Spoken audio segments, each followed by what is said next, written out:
Petróleo no Amapá. É nosso, é riqueza, emprego, renda. Direto do Rio de Janeiro. Jornalista Márcia Andréia e convidados. É a Diário FM no debate nacional. Boa tarde, Kleber. Boa tarde aos ouvintes da Rádio Diário e do programa Ponto de Encontro. E boa tarde a você que também nos acompanha pelas redes sociais. Hoje, Conexão Margem Equatorial pauta o assunto logística do transporte de petróleo e gás.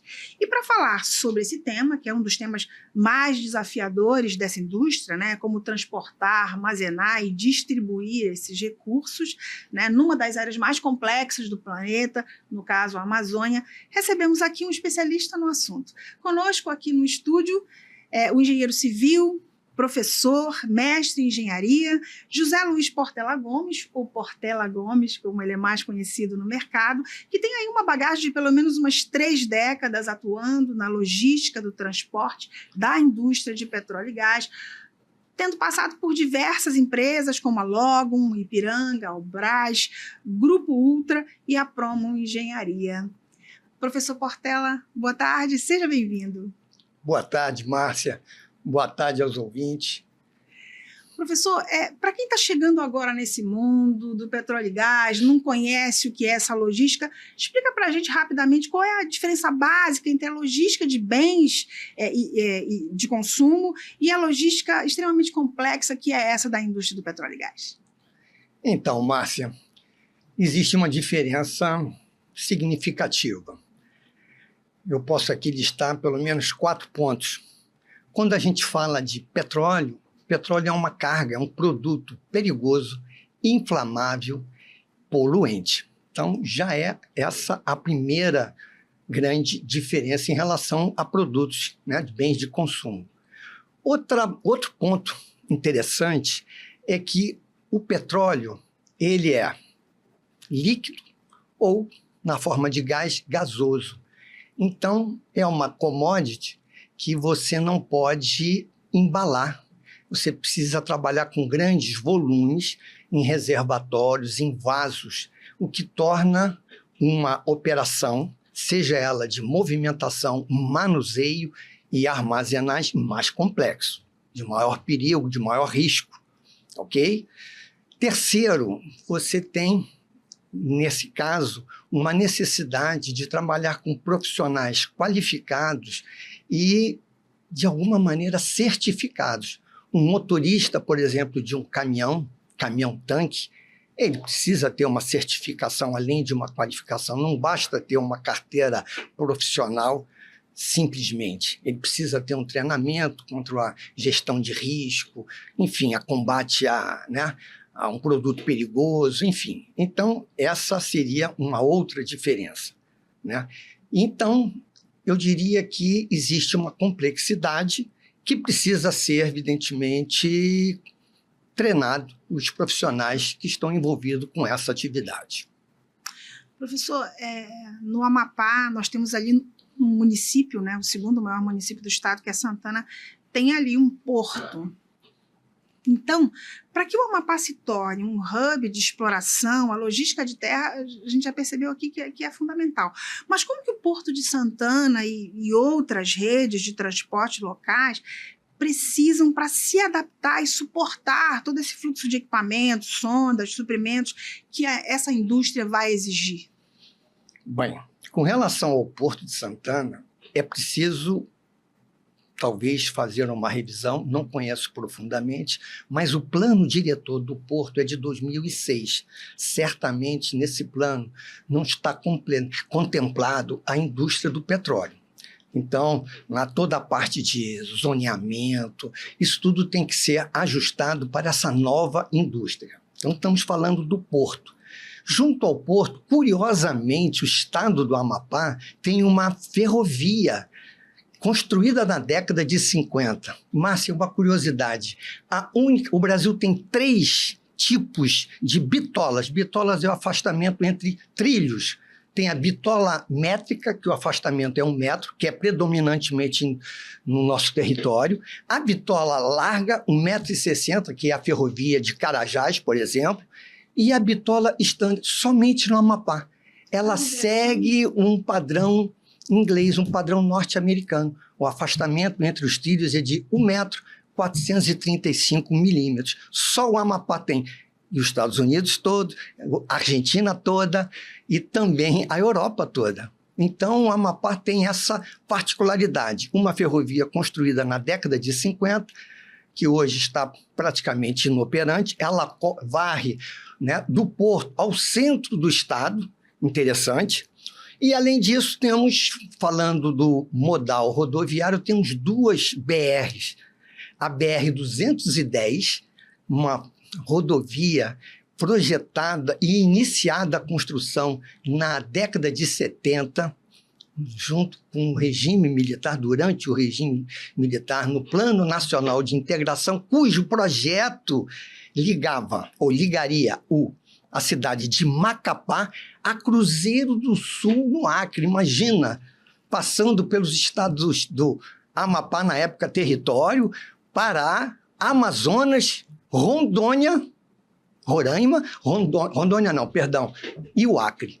Então, essa rodovia, ela existe, ela está, inclusive, boa parte ali no trecho do Amapá, né, pavimentada na região próxima ao município de Santana e o município de, claro, de Macapá. Existe uma outra BR, a 156, que liga, olha que coisa, liga o Brasil à França, porque a Guiana Francesa é uma colônia, né, um território francês.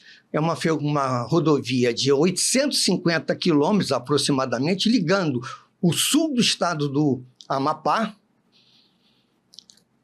ao Oiapoque, divisa, limite com a Guiana Francesa. Então, essas 2 rodovias certamente terão, né, poderão dar uma vantagem interessante ao estado. Agora, é importante lembrar que o estado do Amapá não é ligado por rodovia, não é ligado por ferrovia. Eu conheço o estado, conheço a região, trabalhei 4 anos e meio na Amazônia, no estado do Pará e no estado do Amazonas. O estado do Pará tem essa ferrovia, assim como o Pará também tem uma ferrovia. Além de Carajás, tem o Porto de Trombetas na margem, né, pegando a Bauxita, que tem no norte do estado do Pará. Amazonas não tem uma ferrovia. Então, essa é uma curiosidade e é um ponto que terá que ser, né, explorado de uma forma mais intensa com a indústria do petróleo. Então, a gente já tem alguma infraestrutura que a gente pode repensar para esse momento futuro aí do Amapá. Exatamente. Né, vamos falar um pouquinho sobre logística de pessoas, professor. Diferente da bacia de Campos, o Amapá tem características geográficas muito únicas, você acabou de dizer. É difícil de chegar lá, né? A gente tem a floresta amazônica e o rio Amazonas separando a região do restante do território nacional, né? E como, na tua opinião, deve ser a logística de transporte de pessoas para garantir eficiência e segurança, professor, dos trabalhadores que vão atuar nas lâminas d'água aí, que vão lá na foz, né? Como é que tu vê esse transporte? Transportar pessoas para lá, como é que vai ser isso? Vai ser um grande desafio, né? Vai essa ser palavra um grande que me desafio. Eu tenho aí, digamos assim, uma experiência, pelo menos, desse desafio, porque quando surgiu o pré-sal no início do século XXI, né, já havia a bacia de Campos, já havia Macaé e já havia uma frota de aeronaves, helicópteros, que fazia a movimentação de pessoal e de equipamentos para as plataformas da bacia de Campos, que não são de águas profundas, não é um pré-sal. Então, toda essa frota mobilizada na bacia de Campos, pensou-se em trazer para Rio e São Paulo, especificamente para atuar no pré-sal, águas profundas, né? E a distância do litoral do estado do Rio e de São Paulo para a bacia do pré-sal é cerca de 300 quilômetros. Ou seja, essas aeronaves não têm autonomia para ir e voltar. Então, foi pensado na época, e eu participei desse estudo, e esse estudo está na revista Brasil Energia, de maio de 2011, número 366, a Ilha Artificial para Apoio às Plataformas do Pré-Sal. Foi um projeto, foi um estudo, melhor dizendo, não foi nem um projeto básico, foi um estudo que foi pensado para tentar aproveitar aquela frota de aeronaves existente na bacia de Campos, ou mobilizadas na bacia de Campos. E estudou-se colocar uma ilha artificial, como se fosse um porta-aviões, entre o pré-sal e o litoral, e esse estudo está lá, não foi exatamente aplicado na íntegra, mas alguma coisa vai ter que ser pensada, porque a margem equatorial também está distante e vai ter que ser pensado alguma alternativa, tá? Tem um investimento alto para se fazer aí, né, professor? E por falar em investimento, né, atração de investimento, fornecedores, que tipo de empresas de logística, né, de apoio, tá? Na tua percepção, o Estado precisa desenvolver ou atrair com urgência para não perder esse mercado para as empresas locais?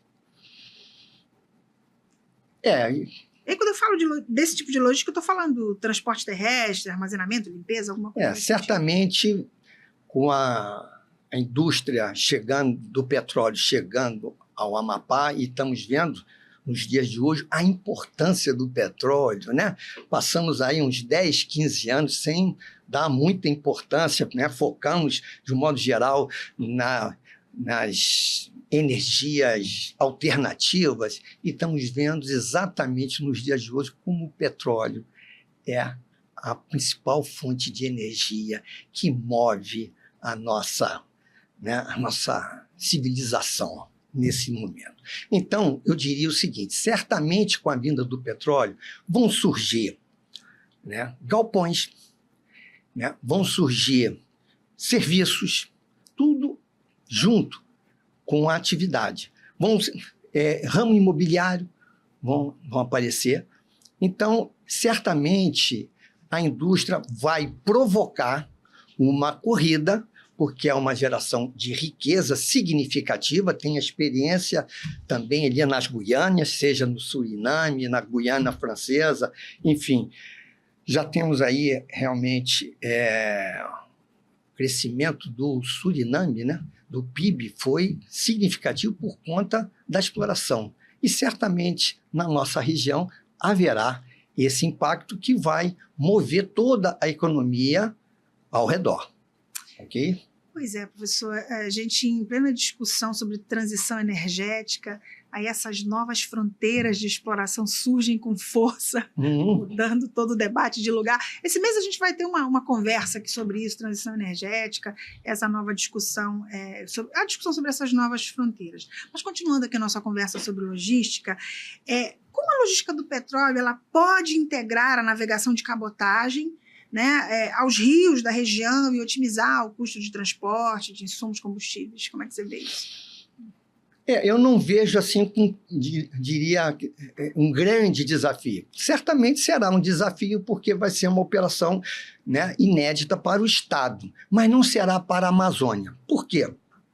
Nós temos 2 grandes eventos que ocorreram no século passado, ou seja, em 1980, 1990, que foi a descoberta do Poço de Urucu, na Amazônia. E está atuando até hoje. Amazonas, né? Urucu, Amazonas. Amazonas, estado de Amazonas, exatamente. É uma experiência. Manaus tem uma refinaria, ela não é nova. Ela veio oriunda de uma multinacional, a Petróleo de Sabá, junto com a Shell, que fica em Manaus. Então, hoje, tanto em Manaus, como, por exemplo, todo o combustível, por exemplo, que vai para a região de Rondônia, vai através do rio Solimões Madeira, através de balsas de capacidade da ordem até de 3 mil ou 3 milhões de litros, 3 mil metros cúbicos. Então, eu diria que é uma operação que a região amazônica já conhece, tá? Por conta de uma refinaria e por conta dos terminais de petróleo que ocorrem em Humaitá, em Porto Velho, em Manaus, em Itacoatiara recebe. Essa informação, hein, gente? Recebe. Uma coisa que eu não citei, que seria importante registrar, o Porto de Santana tem um calado de 12 metros. Uhum. Ali podem, evidentemente, atracar os navios Panamax, que vai gerar uma logística para o petróleo do Estado interessante, porque poderá, né, navegar pelo Canal do Panamá e atravessar para a região da Ásia, que é altamente demandada por petróleo nos dias de hoje. É um estudo. Agora, talvez tenha que fazer uma dragagem, porque navios de grande porte precisa de um calado maior. Temos lá no Maranhão, o porto de Itaqui, que trabalha com calado da ordem de 18 metros, 15 a 18 metros. Então, isso o governo vai ter que fazer um estudo profundo para verificar se precisa ou não.